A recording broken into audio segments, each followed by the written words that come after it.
Está na hora de você cuidar de seus filhos como nunca cuidou, para amanhã eles cuidem de você como você jamais imaginou que eles cuidariam. Está na hora de nós fazermos o extraordinário, sensacional. Saia desse barco, meu filho, e vai andar sobre, porque você vai ter história para contar. A respeito de quem? De você mesmo. Isso. Porque a irmã, sabe aquele que passa por cima da nota de 100 euros e o de trás diz, achei.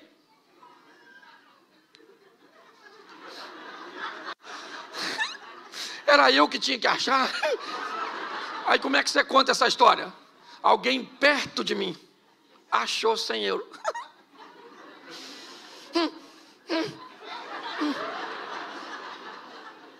Hoje eu vejo muita gente, certo? Que na hora de contar suas histórias diz que elas aconteceram onde?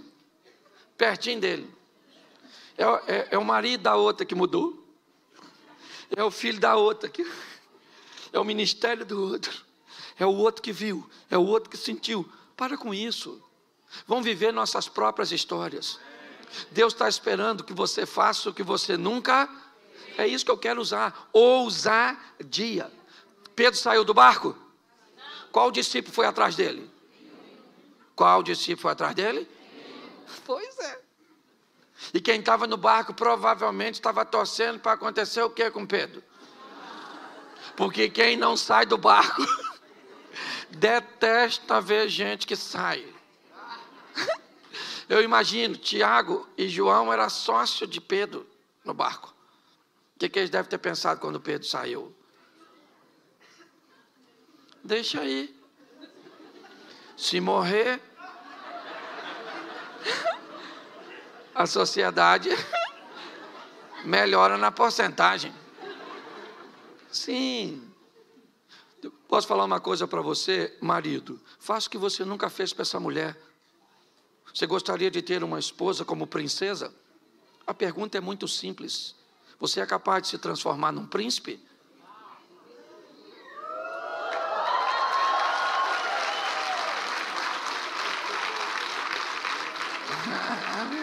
A senhora não pensa que eu vou deixar isso barato?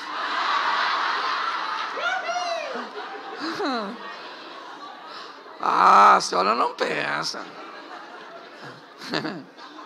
A senhora gostaria que seu marido fosse um príncipe?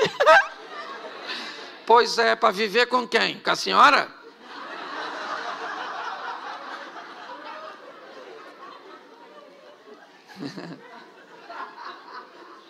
Você lembra da história do príncipe que era um sapo? Lembra? Quem beijou? A princesa. Quem se torna príncipe e princesa tem poder para transformar sapos. O que acontece é que nós não estamos mudando porque estamos esperando o outro mudar. Exatamente. E tem que começar por alguém. E esse alguém quem é? Sou eu. É isso aí, eu. Ninguém falou, só eu e a dona aqui. Porque quando nós falamos alguém tem que mudar menos eu, porque eu já nasci pronto. E ninguém muda. Um dia, eu estou vendo minha esposa me tratar com um nível, sabe? Mas pensa assim, aquela coisa extraordinária, exponencial. E aí eu estou lá, falei, essa mulher está tão boa. A Jesus, louvado seja Deus. E fui conversar com ela. Falei com ela, filha, deixa eu falar uma coisa para você, você sempre foi uma mulher legal. Mas olha, esses últimos tempos você está assim, além, fora do comum, extraordinária. O que foi? Ela começou a chorar. Aí eu falei, o que foi, filho? Aí ele falou, não, Cláudio, é que eu estou achando que você vai morrer. Eu falei, vó, não, querida, não vou morrer não. Aí eu perguntei a ela, por que é que você está achando que eu vou morrer? Ela falou, Cláudio, nos últimos meses, você melhorou demais o tratamento comigo. Ou seja, eu estava recebendo nada mais, nada menos, o reflexo daquilo que eu estava fazendo. Entendeu? Leve seu relacionamento para o próximo nível. Vai lá, dê um abraço no seu filho, não interessa a idade do seu filho. Abraça, diga para ele: meu filhinho, minha filhinha, eu te amo. Ela vai falar o quê? Vai morrer.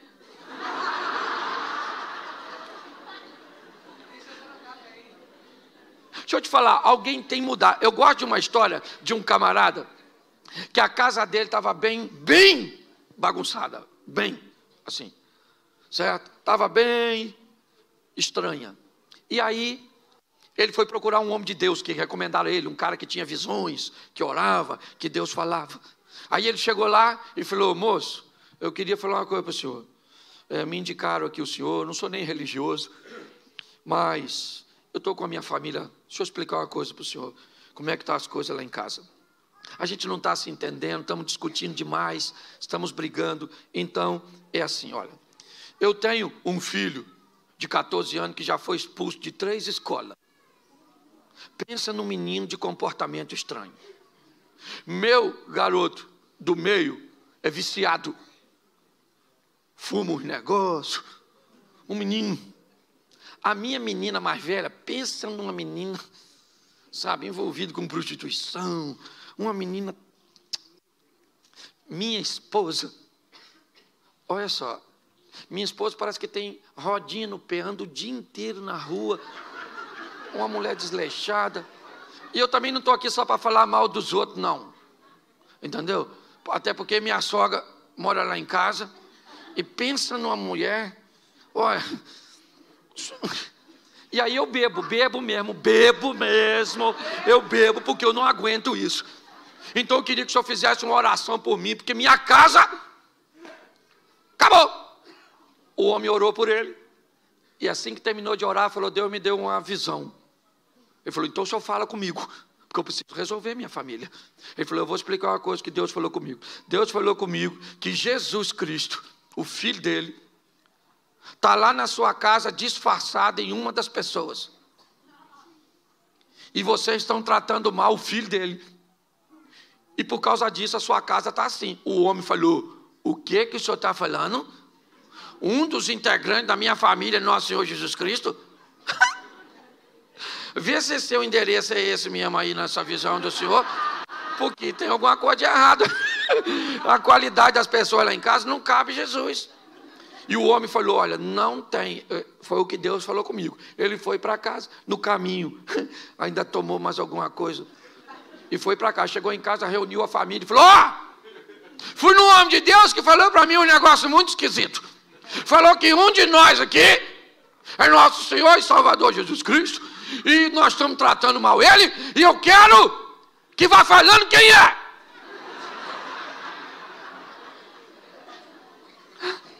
Aí não achava ninguém. O garoto dele mais novo falou: gente, pensa bem, se não foi papai que foi com essa notícia, quem sabe não é ele? Aí a sogra falou: bem capaz de ser esse cachaceiro. Bem capaz. Aí o filho mais velho falou assim: gente, essa história de Jesus não é uma história antiga? Quem sabe não é vovó? O pai falou: Senhor, perdoa esse menino que ele não sabe o que fala. Vê se Jesus... Fica quieto, garoto, drogado. Começou aquela conversa, e daqui e dali, no final não achou ninguém. Quando a conversa acabou, o filho mais velho procurou o pai e falou: pai, falando sério agora com o senhor já pensou se for vovó? E o homem falou assim: eu pensei, meu filho, depois que você falou, porque o pouco que eu conheço de Deus, já ouvi falar que ele faz umas coisas muito estranhas para confundir outras. E eu estou pensando que pode ser sua avó. A partir daquele dia, baseado nisso, ele começou a tratar melhor a sogra.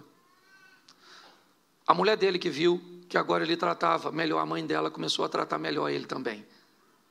A sogra, que viu que estava recebendo carinho de uma fonte onde só recebia agressividade, começou a gostar do genro. Os filhos, que viram que os pais estavam se acertando e que as coisas estavam se acomodando, começaram a se reposicionar em seus comportamentos. No passar de pouco tempo, aquela família estava totalmente restaurada, porque alguém resolveu mudar a sua postura e aprender a lidar com alguém que entendeu que nessa pessoa Jesus Cristo morava. Quando você olhar para seu marido, não veja seu marido, veja Jesus morando nele. Passe a tratar este homem melhor, porque talvez ele consiga despontar, fazer com que esse poder, esse comportamento venha fluir de dentro dele para consertar a sua família. Mas para a nossa vida mudar, precisa de atitude de um Pedro, de alguém que resolva ser o primeiro a sair do barco, a enfrentar um ambiente estável, a enfrentar a escuridão, a enfrentar a incredulidade dos outros, mas entende para onde está indo. Pedro disse, se é o Senhor, eu queria lembrar você, Lucas capítulo 5, o primeiro encontro de Jesus com Pedro. O primeiro encontro de Jesus com Pedro, depois cansado também de uma noite frustrante, onde não pegou nada, Pedro ouve de Jesus o seguinte, vamos pescar agora, depois de uma ministração que Jesus havia feito.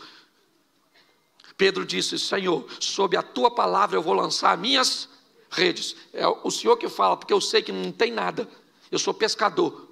Eu entendo, acabei de vir de uma noite que não peguei nada, só cheguei aqui com minhas redes sujas, acabei de lavar e o Senhor manda lançar de novo, então diga onde eu devo jogá-la. É esse mesmo Pedro, que sabendo disso na primeira experiência, disse lá no final, se o Senhor falar, se o Senhor mandar, eu vou andar sobre as águas. Pois é, Cristo me mandou nessa manhã aqui dizer para você que você está autorizado a andar sobre as águas para viver os milagres que Ele tem para a sua casa, para a sua família, amém? Mas Ele precisa, sendo o mesmo, que você não seja mais o mesmo, entende? Ele continua o mesmo e nós temos que mudar para levar nossa vida para um outro estágio, para uma outra dimensão. Posso ouvir um amém?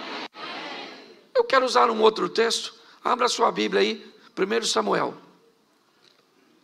lá no Velho Testamento. 1 Samuel, capítulo 16. Eu acho que é isso.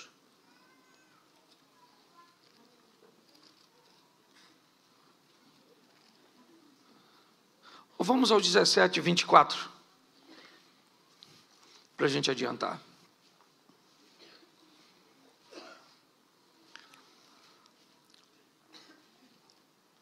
Repita comigo 24. Todos os israelitas, vendo aquele homem, fugiam de diante dele com muito medo, e diziam uns aos outros,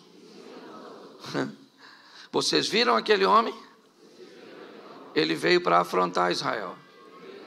Presta atenção, enquanto Pedro nos inspira a ter ousadia, Davi vai nos inspirar a ter coragem. Preste atenção, o texto diz que há um ambiente de guerra no vale de Elá, ou de Socó, não sei como é que está a sua tradução. E nesse ambiente de guerra, há um soldado muito poderoso, vindo das tropas inimigas dos filisteus, certo? E a proposta dele não é que haja guerra entre as duas nações, mas que haja um duelo, onde um soldado de Israel vai aceitar o convite para duelar contra esse soldado filisteu, Golias, um gigante, e não gigante simplesmente pelo tamanho, mas pela estrutura de indumentária de batalha que ele carregava sobre si. Só olhar para um homem, certo, de uma nação inimiga, vindo com aquela couraça, com aquele escudo, com aquele capacete, aquele homem na verdade era a representação de um tanque de guerra. Por isso que todos olhavam para eles e sentiam medo. Uns conversavam com os outros, viu o gigante? Rapaz, o cara é grande, matador desde garotinho, ninguém pode lutar com ele. Eles estavam certo ou errado? Claro que estava certo. Olhou para o cara é grande, quase matou a mãe dele quando nasceu. O cara extraordinário era o Golias. Olha só, e agora quem é que chega no vale de Socó, puxando um jumentinho? Davi. Estacionou o jumento. Eu acho isso maravilhoso. O texto diz que uns diziam para os outros, viram aquele homem que subiu para afrontar, uns diziam para, Só que Davi não estava lá. Então Davi não ouviu ninguém falar com ele, porque ele acabou de chegar.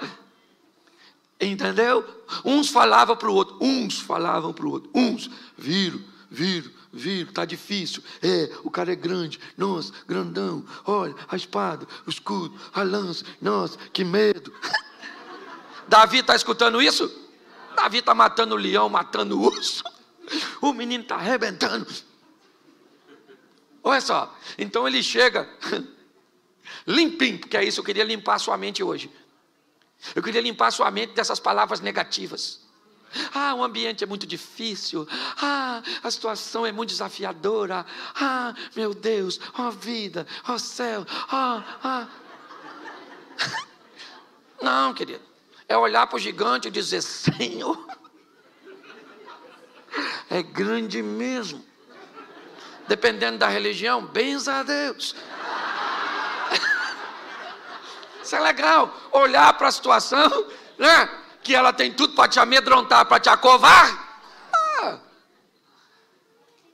Davi acabou de chegar. Quando ele chegou, o que aconteceu?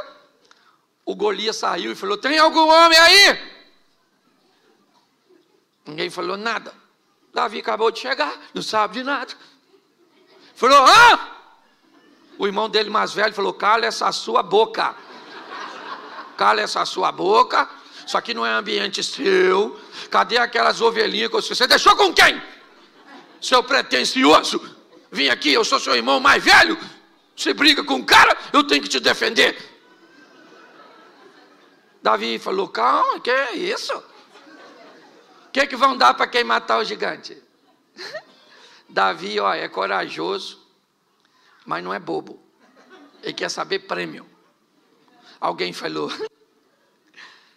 escuta só, Davi, quem matar o cara lá, um negoção, casa com a filha do rei, fica rico e não paga imposto. Davi olhou e falou: vocês não estão sério? Casa com a filha do rei, fica rico e não paga. Ninguém mata esse gigante, porque esse gigante, na verdade, é a oportunidade de eu mudar de vida. Então, se eu matar, eu fico rico. Caramba. Viro príncipe porque caso com a filha do rei e sai dessa carga tributária. Esse cara não é problema, esse cara é a solução. Você consegue já ir pegando? O problema que você está enfrentando não é problema, ele é a possibilidade que Deus criou para você vencer e se promover. Para ir para a próxima vida. É o próximo estilo de vida. Davi falou: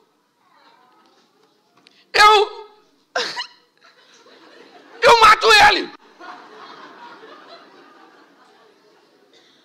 Alguém falou: sua juventude, isso não mede consequência, não. Isso é droga, pode ver onde é que está aí. Dá uma geral nos bolsos dele, que isso está louco. Um garoto querendo falar que vai enfrentar esse menino. Olha só, eu queria que você entendesse, você está em meio a uma adversidade? Tá, é isso o seu problema? Você pode tomar posse da palavra de Deus ou arrumar uma chupetinha. Um pirulitozinho, chorar. Não vai adiantar nada, o problema fica lá do mesmo jeito. Lembra quando o capitão do navio de Jonas, onde Jonas estava, ele descobriu que Jonas estava lá? Ele descobriu que a tempestade estava vindo por causa de... O Jonas pulou do barco? O que o capitão fez? Jogou ele. Você está esperando seu problema ir embora sozinho? Vai não, menino, pensa em problema, um troço teimoso. Ele não quer sair da sua vida não. Isso aí é coisa de Zeca Pagodinho, deixa a vida me levar. Não, nós temos que tomar desse que levem as coisas ruins.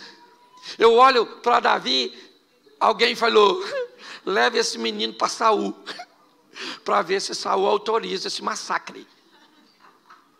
Davi chegou lá, Saul falou: o que foi? Davi falou: é que eu vi um gigante lá grandão, e falou que quer um homem para matar ele, duelo, então, meu filho, sim. Saul deve ter falado: garoto, Eu já estou com tanto problema, meu filho. E é você que toca para me dormir. Ai, meu Deus. Mas vai lá, pelo menos.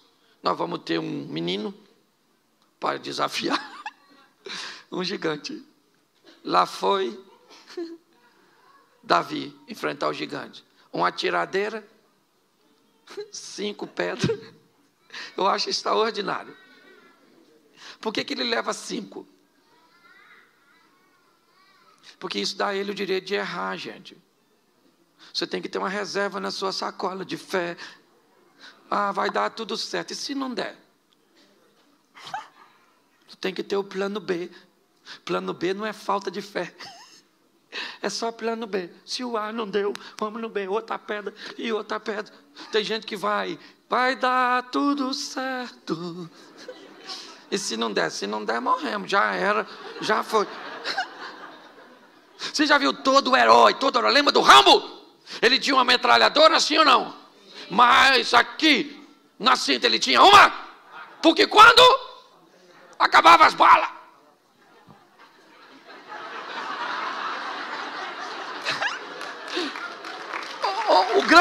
a grande questão da história é que nós achamos que às vezes as coisas vão acontecer logo de início. Vá preparado. Davi foi.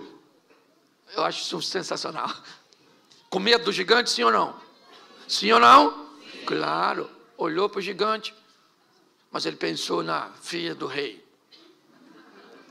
Caramba, aquela menina, poxa, só tem que viver eu, só isso. Só isso, é só isso. Outra coisa, ovelhinha nunca mais. Agora você é o dono da ovelha, isso aí, imposto, que é isso, imposto? Agora nada de imposto, pagar mais nada. Vamos lá. Quando ele chega, está todo mundo olhando. O gigante e o menino. Perguntinha simples. Os irmãos de Davi achavam que ele ia ganhar? Não. O exército de Israel achava que ele ia ganhar? Não. Saul achava que ele ia ganhar? Não. Golias achava que Davi ia ganhar? Não. E os filisteus? Ninguém. Só Deus olhando lá de cima. Eu não sei nem se Deus estava concordando muito com isso. Porque segundo alguns historiadores, Davi sabia que foi ungido por Samuel para ser e não para matar gigante. Então eu imagino Deus olhando. Vai encarar o gigante. Nem autorizei. Porque Davi não perguntou a Deus em oração se era para matar o gigante. Ele falou que ia quando ele viu os prêmios. Só que o extraordinário é o que Davi diz. Quando ele vai enfrentar o gigante, ele diz assim, ó: você vem a mim com espada, escudo, lança e outras indumentárias mais, mas eu vou contra você, em nome. Pensa Deus escutando isso, ainda que já soubesse. Vamos imaginar aqui uma figura ilustrativa, o anjo falando com Deus: Senhor, o senhor viu em nome de quem ele vai?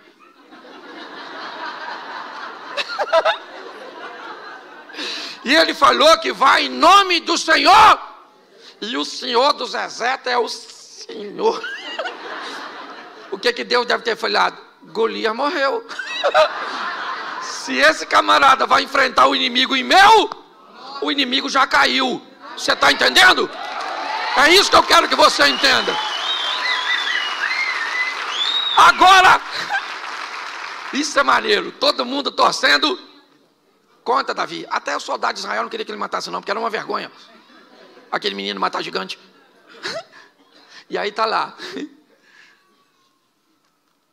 Davi falou: vou dar-lhe uma pedrada na cabeça desse cara. Ô gente, isso para mim inspira a sua juventude. Porque quando é que a gente resolvia coisa na pedrada? O maior vinha te bater, o que você fazia? Vem! Vem agora, vem! O cachorro vinha te pegar, você fazia o quê? Pegava na pedra. Escute isso. Você pode rir, não tem problema, isso faz parte do meu ministério. Você não pode perder a mensagem. Suas batalhas só serão vencidas se Deus estiver à frente dela. É com ousadia, fazendo o que ninguém faz, que você vai chegar onde ninguém chegou. Não queira o posto dos outros, queira o local que Deus tem para você. Quando eu olho para esse momento, o que eu vejo? Eu vejo um menino num ambiente de incredulidade, mas um menino que tem uma história com Deus. Foi isso que ele disse para Saul: eu matei leão, eu matei urso. Eu tenho experiências com Deus num ambiente onde ninguém é capaz de enxergar. E é no anonimato que nós aprendemos que Deus vai nos dar oportunidades extraordinárias. Entendeu? Às vezes queremos ser ovacionados, vistos, reconhecidos, mas aprenda uma coisa: é na intimidade, é no secreto, é na oração da madrugada. Entendeu? É naquelas coisas particulares que a nossa fé vai se fundamentando, que vai se estabilizando. É isso. Davi chega agora num ambiente de notoriedade, é verdade, mas trazendo consigo uma bagagem do escondido. É ou não é? Da experiência entre ele e Deus. E ele mata o gigante. A pedrada atinge exatamente, certo, a fronte do gigante, e ele cai. Ele morreu, o gigante? Não. Davi pega a espada do gigante. Isso também é uma boa lição. E corta a cabeça do gigante. Posso te dar um exemplo que pode parecer estranho? Você já viu alguém na rua sem dente? Já viu alguém na rua sem braço? Já viu alguém na rua sem cabelo?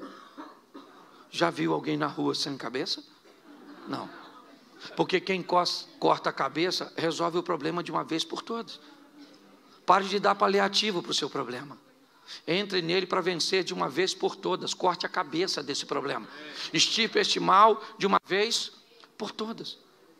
Davi agora entra no arraial com a cabeça de Golias nas mãos. E sabe o que é mais interessante? Ele casou com a filha do rei? Não. Saul não deu Merabe para ele, deu para outro indivíduo. Saul fez Davi ficar rico?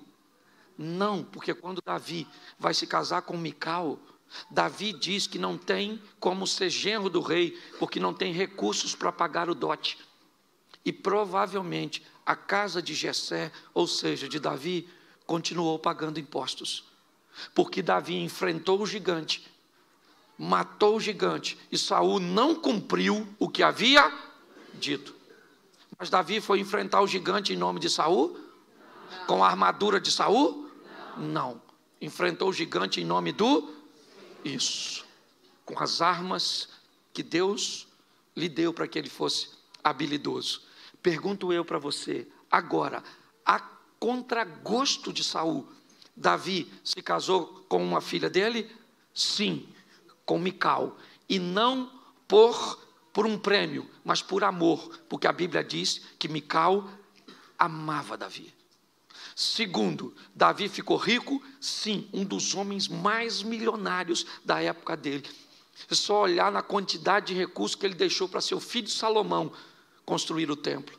Terceiro, Davi parou de pagar imposto? Sim, porque agora ele é o monarca, ele é o chefe. Preste atenção, Davi entra numa batalha em nome do Senhor e vence. Um homem tenta sabotar e impedir que ele tenha todos os prêmios e todos os recursos, mas os céus se movem a favor de Davi, e aquilo que o homem tentou fazer contra ele, não conseguiu, porque era Deus que estava no controle.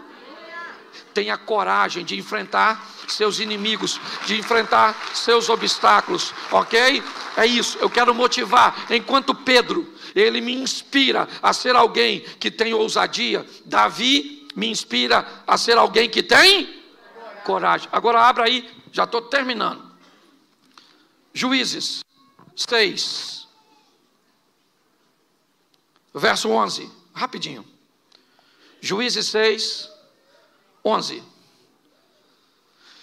Então o anjo do Senhor veio e assentou-se debaixo do carvalho que está em Ofra, que pertencia a Joás, o Abirezita. E Gideão, seu filho, estava malhando trigo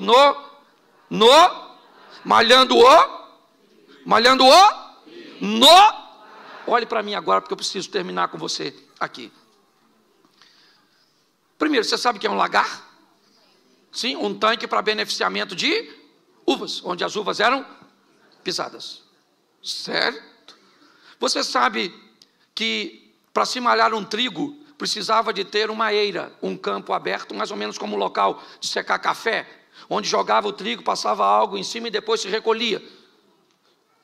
O texto diz que Gideão está malhando o trigo. Num lagar não era um ambiente adequado para se malhar o trigo. Porém, ele não pode fazer isso em campo aberto porque há um problema com os midianitas.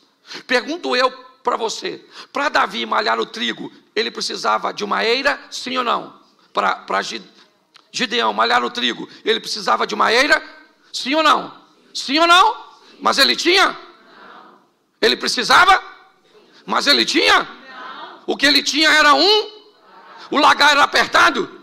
Era inapropriado? Era desconfortável? Mas era o que ele? Sabe o que isso representa?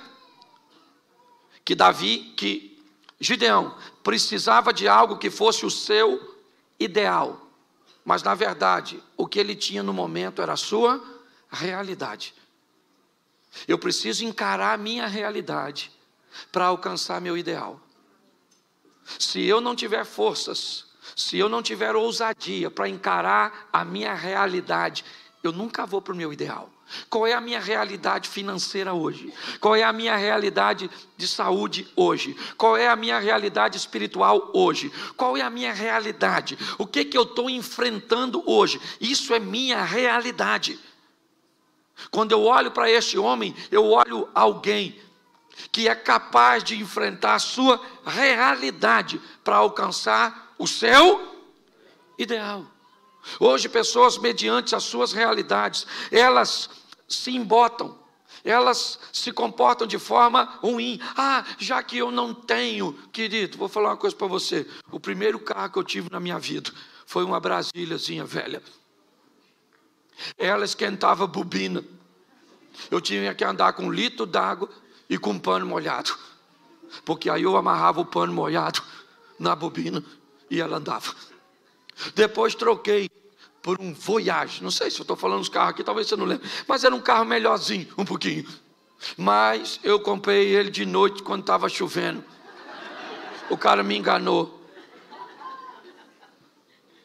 E aí eu troquei por outro carro que se apaixonou por reboque.